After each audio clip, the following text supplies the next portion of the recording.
The war on drugs. The words are such an empty cliché, even if the victims of the drug trade are real enough. Nick Clegg, the Deputy Prime Minister, says he wants a royal commission to rethink the way drugs policy works. David Cameron's ruled it out. It's not perhaps surprising that the two men disagree, but it is as plain as the nose on your face that drug use is widespread and that the illegality of drugs makes an immediate criminal connection and that drug habits drive crime. Might it be time for a new approach? Steve Smith reports. Oh, the weather outside is frightful, but the fire is so delightful. And since we've no place to go, let it snow, let it snow, let it snow. Well, the equivalent of the factory hooter's just gone off here in the square mile, and people are taking to the pubs and clubs and restaurants to toast their bonuses, if any. But will they be celebrating only with the finest wines available to humanity? Or might there be other recreational substances available too?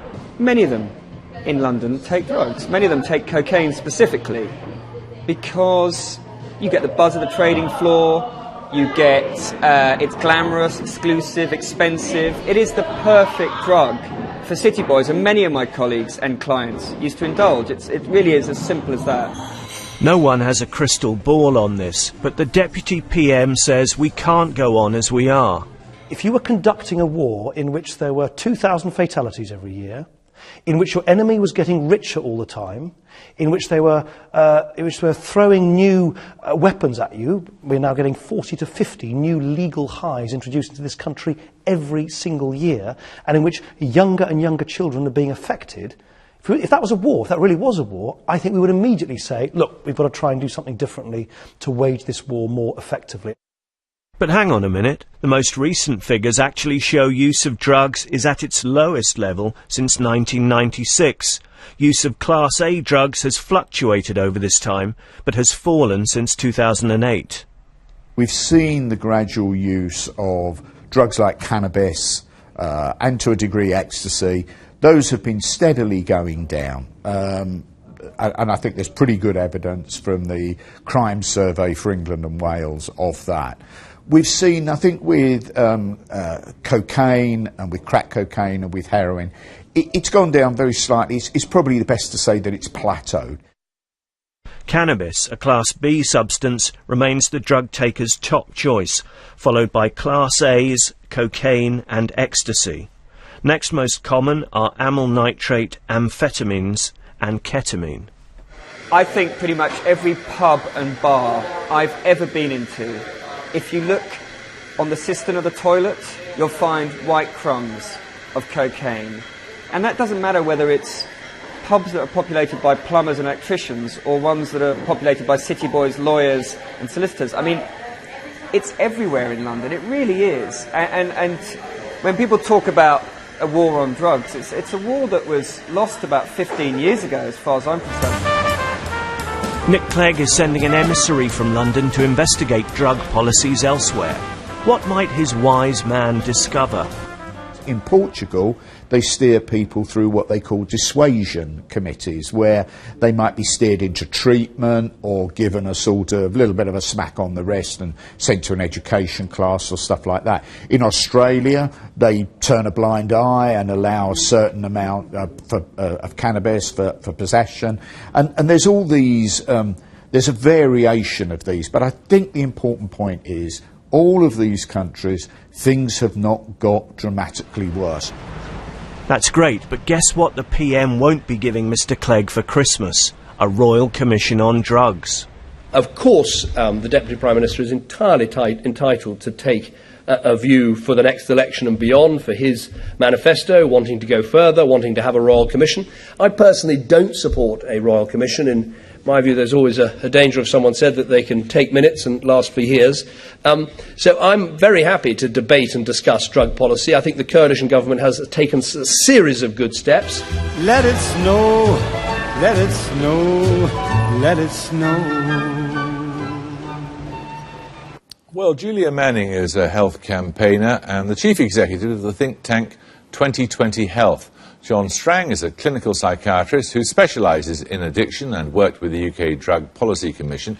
And Elliot Albers has used drugs, including heroin and cocaine, for about 25 years. What do you use now, Elliot? I'm prescribed injectable morphine. So I think you've answered my next question, which is going to be how you pay for it. We pay for it, the taxpayer pays for it. Well, indeed, yes.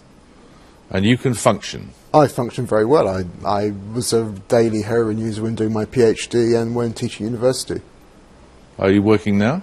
Yes, I'm executive director of the International Network of People Who Use Drugs. I've just come back from UNAIDS PCB, where I was arguing for rational drugs policy with the UNAIDS and member states. And are there lots of people like you who are regular drug users? Yes, there are countless thousands of people whose drug use is functional and who, because of the stigma and discrimination and criminalisation that they face, cannot possibly come out in public and admit to the fact that they use drugs that are currently legal, but do so in a perfectly functional way. What do you make of that position?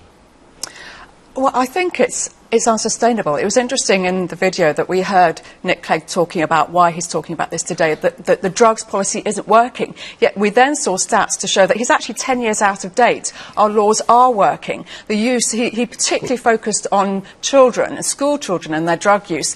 Their use has gone down by 30% in the past 10 years. This raises the question, which we all need to engage with, which is, what is the aim of drugs policy, Professor? Drug policy really ought to be towards the public good. It should be to do with reducing the collective harm we have in society. But, look, you've just heard somebody say, we'll leave aside our feelings about whether we should be paying for your drugs, but there's somebody who can function perfectly well. Where's the gain in stopping him using them? Part of the problem that we have, which makes it a difficult topic for the general public and for politicians, is that use of drugs is associated with harm for many individuals. It's a harm that we would want to avoid. But also our sanctions also bring their own collateral damage and complicate it. So one's looking really for whatever incremental change you can make that reduces the harm overall. Do you share that view of what the objective of drugs policy ought to be? Well, every law is about balancing freedom and risk. And to date, we have felt that the risk of drug taking outweighs our freedoms to be able to do what we want and take whatever drugs we want. And that it's not just about the science, it's about the society, it's about what's in the national interest, and that is outweighed. The risks are too great. And I would actually dispute that you're still functioning normally. I'm afraid the medical evidence is that your blood vessels are shrinking by the month, by the year. You will not be able to sustain having morphine injections, until you're old. You won't get to old age. How old are you? I'm 43 years old. I've been using heroin for 25 years. And as you probably know, if you do know the evidence, opiates are actually a very safe substance to use. And the only risk associated is overdose. You feel well, do you? I'm extremely well. As I said, I was doing my PhD whilst a daily heroin user, teaching at university. Lots of people sleep their way through PhDs. But indeed they do, Jeremy. But however, when I was teaching, when I was working, nobody ever knew that I was a daily heroin user, so it clearly didn't affect my ability to function at a high level. OK, well, let's look. If the idea is to minimise harm, that's the objective, the minimising harm, and there are various ways that might be done. Is harm being minimised currently by keeping them illegal? I mean, in a way, the missing ingredient from the way we tackle this problem is that we don't test that. What we have is political and public posturing. We have people coming on your programme and others campaigning or lobbying, and what you really want to do is make small incremental changes, as you would do in the treatment if you want to know whether you get improved treatment with cancer survival rates or any other disorder like that. You expect to see small incremental change, and you want to check, does that improve the situation or worsen it? So in a way, what's missing is the commitment to science. I think what you're saying is the very worst people to make drugs policy are politicians. I think there's an inherent problem in the position that politicians have, because they necessarily want to do what is popular. And what I want politicians to do is to look at the evidence and do what is most effective. What would you change about the way drugs policy works now?